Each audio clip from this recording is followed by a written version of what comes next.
Limbah medis atau sampah medis. Limbah medis ialah limbah yang berasal dari pelayanan medis, perawatan gigi, laboratorium, farmasi, atau sejenisnya, penelitian, perawatan, pendidikan yang menggunakan bahan beracun, infeksius, atau bahan berbahaya memiliki sifat infeksius atau toksik. Sedangkan limbah padat non-medis berasal dari dapur, kantor rumah sakit, halaman, ruang-ruang perawatan, radiologi, atau hasil kegiatan lain yang tidak mengandung bahan infeksius, beracun, atau bahan berbahaya. Di luar negeri seperti USA, per tahunnya itu terdapat 5.000 petugas kesehatan terinfeksi hepatitis B dan 47 orang positif terkena penyakit HIV. Dan setiap tahunnya dilaporkan 6.000 sampai 1 juta pekerja terkena luka tusuk jarum. Dan di Indonesia, mencatat kecelakaan akibat kerja yang disebabkan oleh tertusuknya jarum suntik sekitar 41%, dan terdapat 65,4% petugas pembersih rumah sakit atau cleaning service menderita dermatitis kontak iritan kronik pada tangan. Kemudian ini merupakan regulasi dari pengolahan limbah di fasilitas pelayanan kesehatan. Yang pertama ada di Peraturan Undang-Undang Nomor 32 Tahun 2009 tentang perlindungan dan pengelolaan limbah. Yang kedua ada di Peraturan Pemerintah Nomor 101 Tahun 2014 tentang pengelolaan limbah berbahaya dan beracun. Yang ketiga di Undang-Undang Nomor 44 Tahun 2009 tentang rumah sakit. Selanjutnya, pada nomor 4 ada Peraturan Permen LHK nomor P56 tahun 2015 tentang tata cara dan persyaratan teknis pengolahan limbah B3 dari fasilitas pelayanan kesehatan. Yang kelima ada Peraturan Menteri Kesehatan Republik Indonesia nomor 7 tahun 2019 tentang kesehatan lingkungan rumah sakit. Yang keenam ada Peraturan Menteri Kesehatan Republik Indonesia nomor 18 tahun 2020 tentang pengelolaan limbah medis di fasilitas kesehatan berbasis wilayah. Jenis-jenis limbah medis. Limbah kimia seperti zat pengawet, formaldehida, zat kimia fotografi, zat pengecer, dan lain sebagainya. Kemudian limbah infeksius, kultur dan stok agen infeksius dari aktivitas laboratorium, limbah hasil operasi atau otopsi dari pasien yang menderita penyakit menular. Limbah patologis dari organ tubuh, janin dan darah, muntahan, urin, dan cairan tubuh lainnya. Limbah kemasan bertekanan seperti gas dalam tabung, kaleng, aerosol. Limbah farmasi seperti produk farmasi berupa obat, vaksin, serum yang sudah kadaluarsa dan tumpahan obat. Limbah logam berat seperti merkuri yang berasal dari bocoran peralatan kedokteran, termometer, alat pengukur tekanan darah. Limbah benda tajam seperti jarum suntik, scalpel, pisau bedah, peralatan infus, gergaji bedah, dan pecahan kaca. Ini merupakan jenis wadah dan label limbah medis sesuai kategorinya. Radioaktif itu berwarna merah dengan lambang seperti ini. Kemudian yang infeksius itu berwarna kuning. Sitotoksik itu warna ungu. Kemudian limbah kimia dan farmasi itu berwarna coklat. Pewadahan sampah. Untuk sampah infeksius itu berwarna kuning dengan lambang seperti ini. Kemudian sampah non-infeksius itu berwarna hitam, dan untuk safety box digunakan untuk sampah medis yang tajam seperti jarum. Perbedaan wadah dengan warna memudahkan petugas medis dan pekerja rumah sakit memasukkan limbah ke dalam wadah yang benar dan menjaga pemisahan limbah selama proses transportasi, penyimpanan, perawatan, dan pembuangan. Perbedaan dengan warna juga memberikan indikasi visual tentang potensi risiko yang timbul oleh limbah dalam wadah tersebut. Kantong plastik diangkat setiap hari atau kurang sehari apabila 2/3 bagian telah terisi limbah. Pewadahan sampah infeksius. Yang pertama, siapkan kantong plastik berwarna kuning. Yang kedua, gunakan alat pelindung diri seperti sarung tangan, masker, sepatu boot, pelindung kepala, pelindung mata, dan wear pack atau baju pelindung.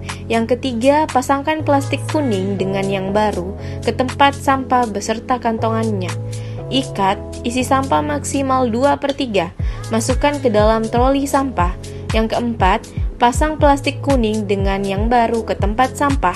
Yang kelima, pastikan kantong terikat rapat, tidak bocor, dan diangkut sampah ke troli ke tempat penampungan limbah infeksius. Selanjutnya, bawa sampah dengan troli tertutup dari ruangan ke tempat penampungan. Bersihkan troli secara rutin setelah mengangkut sampah. Buka alat pelindung diri atau APD dan lakukan kebersihan tangan. Bahaya limbah medis bagi kesehatan.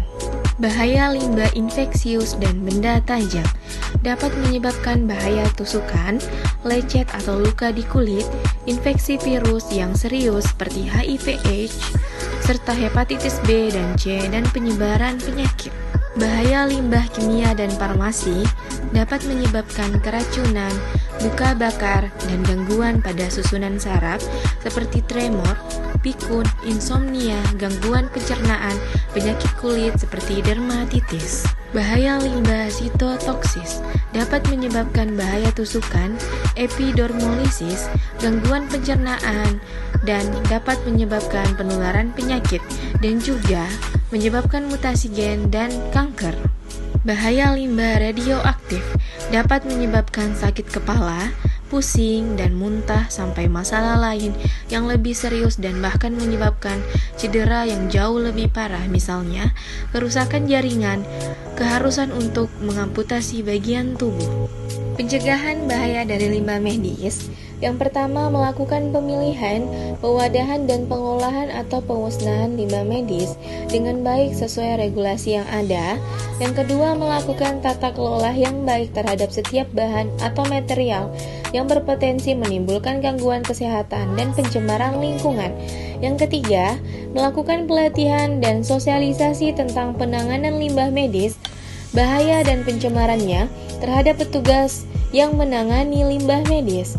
Selanjutnya, menggunakan APD, alat pelindung diri dalam menangani limbah medis. Ini merupakan alat pelindung diri atau APD yang digunakan saat menangani limbah medis. Pertama, ada pelindung kepala atau hair cap. Yang kedua, ada pelindung mata, masker, sarung tangan karet rumah tangga, baju pelindung, dan sepatu boot.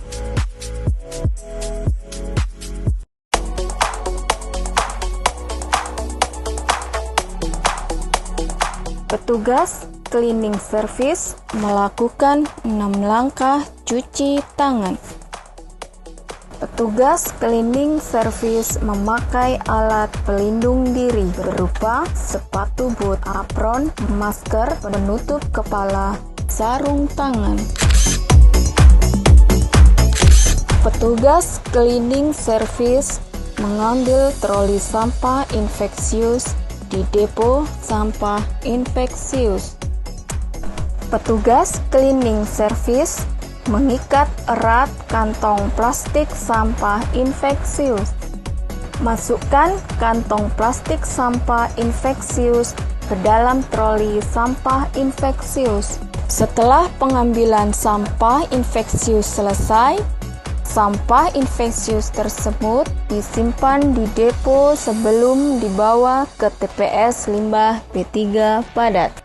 Setelah itu, petugas cleaning service melepaskan APD, dimulai dari sarung tangan, lalu cuci tangan 6 langkah, apron, lalu cuci tangan 6 langkah, penutup kepala, kacamata, masker, sepatu boot, lalu cuci tangan 6 langkah.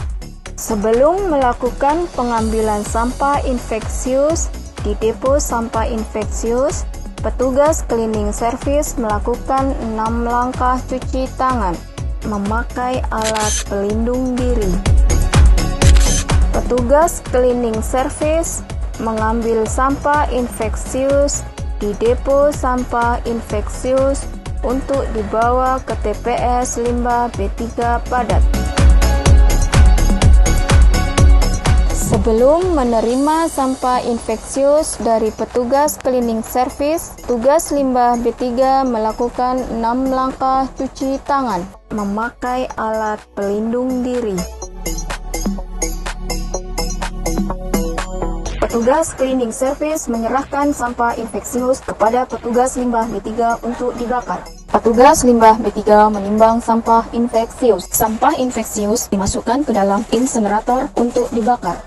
Petugas cleaning service melepaskan APD, dimulai dari sarung tangan, lalu cuci tangan 6 langkah, apron, lalu cuci tangan 6 langkah, penutup kepala, kacamata, masker, sepatu boot, lalu cuci tangan 6 langkah.